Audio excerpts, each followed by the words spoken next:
Natanong mo na ba kung saan ka mapupunta pag ikaw ay mamamatay? Sinabi sa Biblia, itinakda sa mga tao ang mamatay ng minsan at pagkatapos nito ay ang paghukom ng Diyos. Alam natin lahat na tayo ay mamamatay, ngunit hindi natin alam kung saan at kailan. At kung pag tayo ay namatay na, tayo ay haharap sa paghukom ng Diyos. Ngunit paano ba tayo hukumin ng Diyos? Sapagkat hatulan tayo ng Diyos ayon sa lahat ng ating ginawa, mabuti man o masama, hayag man o lihim. Pwede mong maitago ang mga kasalanan mo sa tao o hindi ka mabigyan ng hustisya dito sa mundo, ngunit hindi mo yan maitatago sa paghukom ng Panginoon. Sa Bible, merong 613 commandments ang Panginoon sa Old Testament. 365 nito ay mga negative commands. Ibig sabihin ng negative commands, ito yung mga may thou shall not or di kaya wag mong gawin. At meron ding 248 positive commands. Ito yung mga kagustuhang gawin ng Panginoon. Gaya ng thou shall or gawin mo ito. At ang buod ng 613 na ito ay ang 10 utos o di kaya 10 commandments. Sa tingin mo kapatid, kung yon ang magiging basehan ng Panginoon sa iyong paglilitis sa iyo pagkatapos kang mamatay, ano kaya ang iyong pupuntahan?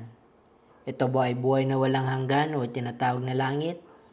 O ang buhay na walang hanggang kaparusahan o ang sinatawag na impyerno? Pwede mong sabihin sa sarili mo na mapupunta ako sa langit kasi mas madami akong ginawang tama kaysa ginawang mali. Ganito kalaki ang ginawa kong makabutihan, ganito lang naman yung masama kong ginawa. Kaya pupunta ako sa langit. O di kaya pwede mong sabihin, mga maliliit na kasalanan lang naman ang mga ginawa ko. Wala naman akong ginawang mortal sin. O di kaya mga mabibigat na kasalanan. Pwede mong sabihin yon. O pwede mong sabihin na pag ako ay namatay, ang aking mga kamag-anak o mahal sa buhay na naiiwan dito, ay ipapanalangin na lang ako para ako ay maligtas. Pwede mo ring isipin yun mga kapatid. Pero ano ba ang sinasabi o tinuturo ng Biblia? Sinabi dito sa Isaiah 64:6, lahat tayo naging marumi sa harapan ng Diyos. Ang mabubuting gawa natin maruruming basahan ng katulad. Hindi mo pala pwedeng ipagmalaki o sabihin na mabuti ka dahil sa mga mabubuti mong ginawa dahil sa harapan ng Panginoon, yan ay isang basahan lamang. Maruming basahan mga kapatid. Mayroon din sinabi dito sa Santiago 2:10, at ito po ang sinasabi, ang tumutupod sa buong kautusan pero lumabag sa isa, sa mga ito ay lumabag na rin sa buong kautusan. Sapagkat ang Diyos na nag-uutos, huwag kang mangalunya, ay nagsabi ring huwag kang papatay. Hindi ka nga nangalunya, ngunit pumatay ka naman, nilabag mo pa rin ang kautusan. Di mo pala pwedeng sabihin na maliliit na kasalanan lamang yung ginawa ko, hindi naman malalaking kasalanan o mortal sin. Kapag isa sa 613 na batas ng Panginoon ang hindi mo na nagawa, ay hindi mo na rin nagawa ang lahat at nalabag mo na rin ito. Lahat tayo ay nakapagsinungaling na. Lahat tayo nakapag-isip ng masama sa ating kapwa. O lahat tayo ay hindi ino-honor ang Panginoon sa pamamagitan ng ating pagbibigay ng isang araw sa isang linggo.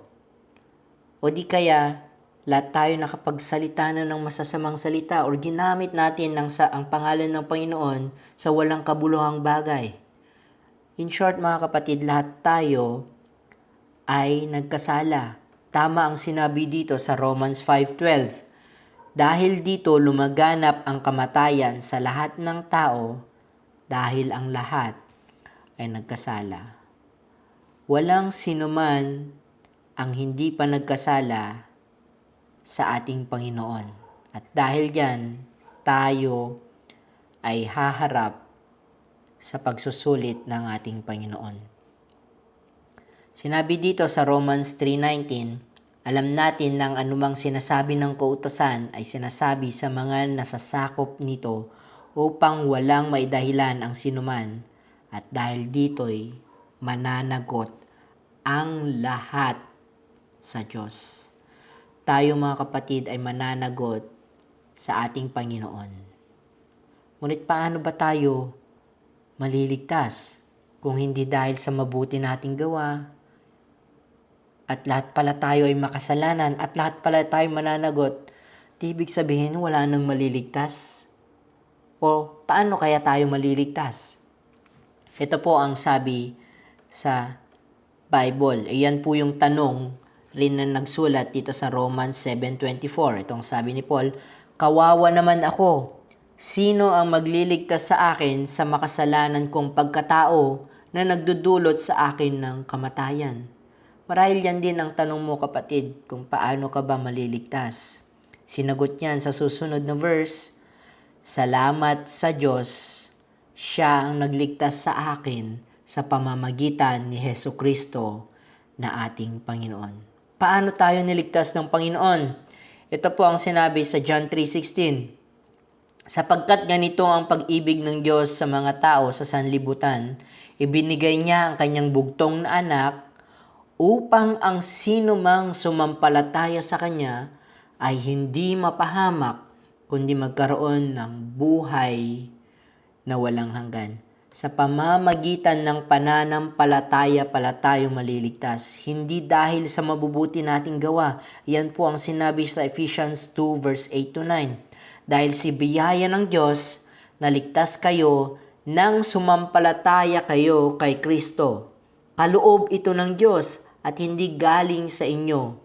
Hindi ito nakasalalay sa mabubuti ninyong gawa para walang may pagmalaki ang sinuman.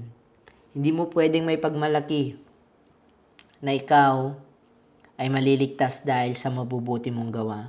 Hindi pala pwede mong sabihin na dahil mas malaki ang ginawa mong tama, mas maliit ang ginawa mong mali, ay maliligtas ka na. Hindi po ganun kapatid. Parang isang sa analogy po natin. Kunwari ako ay may 10 mga baby na inampon. Mula nung pagka-baby nito, nalagaan ko sila, inaruga, pinag-aral, binigyan ng magandang hanap buhay sa kanilang paglaki. Binigyan ko rin sila ng bahay. Ngunit isa sa mga 10 ay aking napatay o di kaya nasaksak. Ngayon, ako ay haharap sa isang paghahatol. Pwede ko bang sabihin na hindi mo ako pwedeng parusahan kasi siyam naman yung ginawa kong tama. Isa lang yung ginawa kong masama. So dapat papasukin mo ako sa iyong kaharian. Isa lang naman yung kasalanan ko. Pwede ko bang sabihin yun kapatid sa judge upang hindi po para po ako mapawalang sala? Di ba hindi? So ganun din po mga kapatid sa ating Panginoon. Kaya hindi natin pwedeng sabihin na dahil sa mabubuti mong gawa kaya ka maliligtas. Kasi hindi po pwede yun.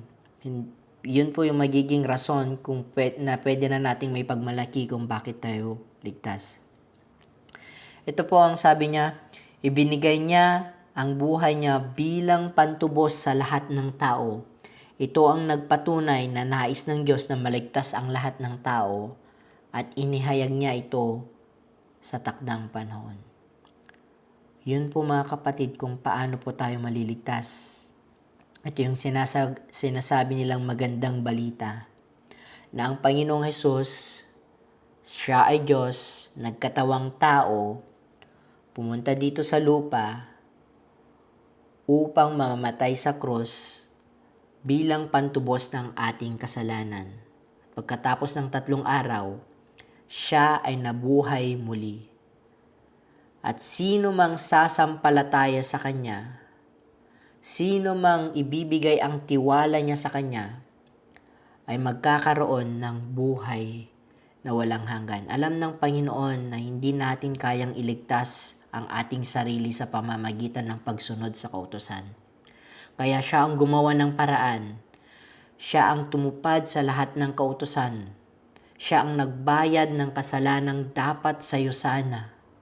Kaya mga kapatid, sa pamamagitan ng pananampalataya mo, pag-amin mo sa sarili mo na, Lord, hindi ko kayang iligtas ang sarili ko. Lord, kailangan ko ng tulong mo. Ayan mga kapatid ang nagpapatunay ng iyong pagpapakumbaba. Kaya kailangan mong tanggapin ang kaloob ng Panginoong Hesus. So, pwede mong tanungin ngayon, paano mo ba tatanggapin ang biyayang ito?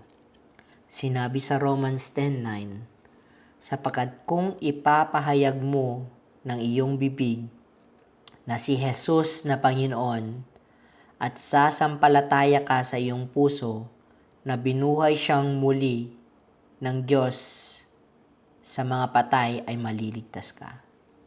Yun ang kailangan mong gawin mga kapatid. Ipahayag mo ng may boses sa iyong bibig na si Jesus ay Panginoon. Kung gusto mo ngayon kapatid na tanggapin ang ating Panginoon na yung tagapagligtas, gusto mong angkinin ng kanyang kaloob na kaligtasan, ito ang gagawin natin ngayon. Mananalangin tayo at sasabihin natin sa ating bibig na siya ay Panginoon. Kung handa ka na mga kapatid, may simple tayong panalangin. Mananalangin ako at susundan mo lang ito. Sabihin mo ito ng may taos puso, talagang sinasabi mo ito sa Panginoon. Bukal sa iyong puso. Kaya nga sabi dito, sasampalataya ka sa iyong puso. Kaya dapat, kailangan mong tanggapin ito sa iyong puso. Kung handa ka na, sabihin mo ito, Panginoon, maraming salamat sa kaloob mong buhay na walang hanggan sa pamamagitan ng pagkamatay mo sa krus. Tinatanggap ko po ang iyong kaloob na buhay na walang hanggan. Tinatanggap kita bilang aking Diyos at tagapagligtas. Patawarin niyo po ako, Panginoon, sa lahat ng aking pagkakasala. Isulat niyo po ang aking pangalan sa aklat ng buhay na walang hanggan. Tulungan niyo po ako, Panginoon, at hayaan nyo ng banal na Espiritu ang siyang gumabay mula ngayon hanggang sa mga susunod pang natitirang araw ko. Ito ang aking panalangin sa pangalan ni Jesus. Amen. Ayun mga kapatid, ang buhay na walang hanggan. May kaligtasan sa pamamagitan ng pananampalataya. Maraming salamat sa pakikinig.